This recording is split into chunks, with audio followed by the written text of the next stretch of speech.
Hi, welcome to Information Outpost 2030. Um, I released a video yesterday on the book of Daniel. This morning I was going through a couple of things and I noted something very important. So I don't want to make a really long video, but I just want to get the message out there. So grab your Bibles quickly, go to Revelation 12 and just read up on this, starting on Revelation 12. And a great sign appeared in heaven, a woman clothed with the sun, with the moon under her feet, and on her head a crown of 12 stars. She was pregnant and was crying out in birth pains and the agony of giving birth. And another sign appeared in heaven. Behold, a great red dragon, with 7 heads, 10 horns, and on his heads 7 diadems. His tail swept down a third of the stars of heaven and cast them to the earth. And the dragon stood before the woman who was about to give birth, so that when she bore a child, he might devour it. So before I continue, in my previous video, I just briefly explained how to interpret prophetic language. So just a quick run through again. I see is a multitude of people. When we look at horns, we see that horns depict kings. Beasts are organizations, powers, empires that rise up from out of the sea. In other words, from out of the multitude of people. So we can see a lot of those powers or organizations currently in the world. Um, and when we look at kings, we look at single countries, single rulers. When we look at beasts, we look at a a a lot of countries or a lot of organizations forming one empire or forming one great uh, uh, organization, ruling organization power. So please just bear that in mind. So the woman clothed with the sun and with the moon under her feet is Israel, and you can see on her head a crown with 12 stars. So a crown is an achievement. It's a higher purpose. It's a divine sign. Going back to Daniel, we see the fourth beast with the 10 horns coming up, and we see some of the horns being broken off and a little horn coming out. So we know that's the Roman Empire. We know Jesus was born at the time of the Roman Empire, but we see the enemy using these empires to do his will. After that, she gave birth to the male child, one who is to rule all the nations with a rod of iron. But a child was caught up to God, to his throne, and the woman fled into the wilderness. So Jesus ascended up to heaven, but he is to return to come and rule our world with a rod of iron. So we know that Jesus is coming back. So when the woman flees into the wilderness, she's a place prepared by God in which she is to be nourished for 1,260 days. So the nation of Israel in 70 AD, finally the temple is destroyed when Titus comes up against Jerusalem, and we see the Jews flee into the wilderness, into the world. So 70 AD, more or less, when after Jesus ascended and accomplished, we see then that Satan is then cast down to earth. And Jesus is taken up at the right hand of God as part of the Holy Trinity. So Satan is then cast down to earth.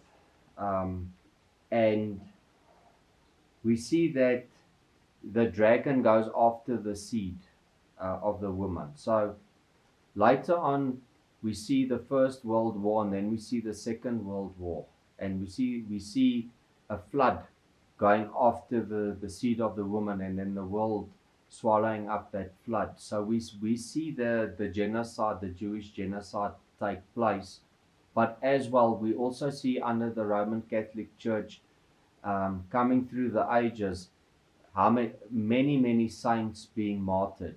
Okay, so the dragon changes shape slightly here and there, but if we look at the Roman Empire from the time of Jesus all the way through, we see that it morphs itself into the Roman Catholic Church and then later with the Roman Catholic Vatican State. So we see that the Vatican has been dealing and pulling strings behind the scenes for many years.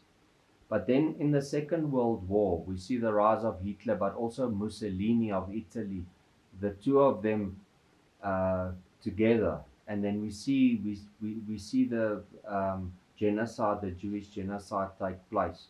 But a remnant of the seed is saved, okay, and they return back to Israel, back to the land as prophesied in the Old Testament. Then if you go to Revelation 13, I saw a beast rising out of the sea. So again, a beast, an organization, power, coming out of the multitude of people with 10 horns and 7 heads, with 10 diadems on its horns, and blasphemous names on its heads. And the beast that I saw was like a leopard, its feet were like a bear's, and its mouth was like a lion's mouth. And to it the dragon gave his power and his throne and great authority. One of its heads seemed to have a mortal wound, but its mortal wound was healed. And the whole earth marveled as they followed the beast, and they worshipped the dragon, for he had given his authority to the beast. And they worshipped the beast, saying, who is like the beast and who can fight against it? So I'm going to show you something quickly. And I really hope that this message goes far and wide. So please share it as much as possible. Because things are taking place in our world today that's, I tell you, frightening. But if you are sealed by God, if you're born again, you've got nothing to fear. We need to rejoice because then we know that we're going to heaven. We're going to be receiving our angelic bodies. We're going to have favor and glory, and God's going to wipe off every tear. Okay, so I just again want to repeat this. Please listen carefully. Okay, the beast that I saw was like a leopard. Its feet were like a bear's, and its mouth was like a lion's mouth. And to it the dragon gave his power and his throne and great authority. So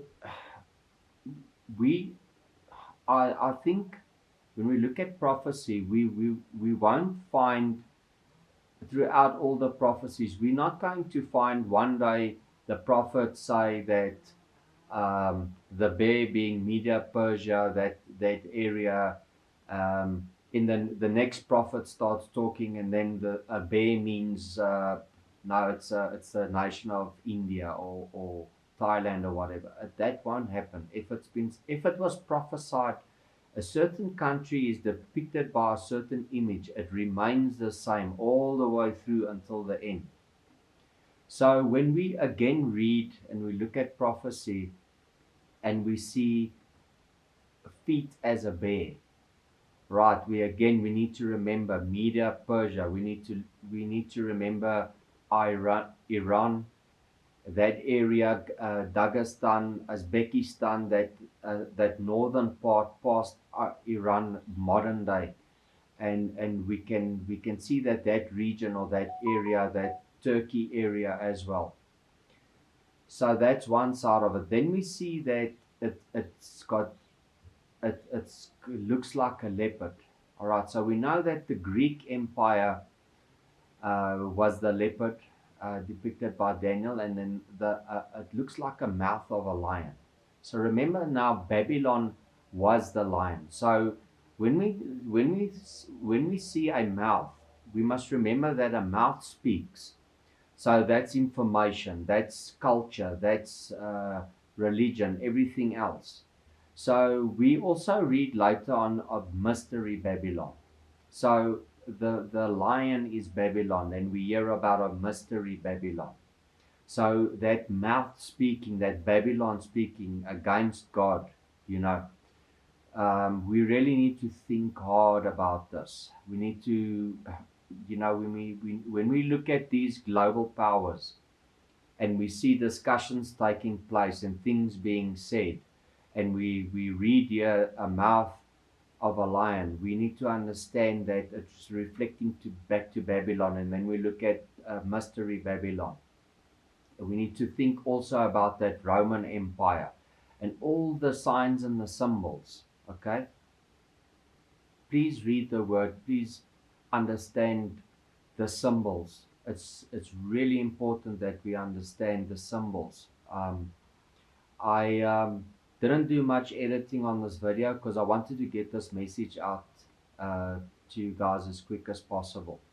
But look at these things around you. We must see that the enemy is moving very quickly now. Things are falling into place, and we mustn't be confused when we start reading prophecy and the book of Revelation. We need to understand the prophetic language, and we need to understand that once something is explained in a certain manner, it will not change. If it's identified in a certain way, we need to really let the person who's reading understand.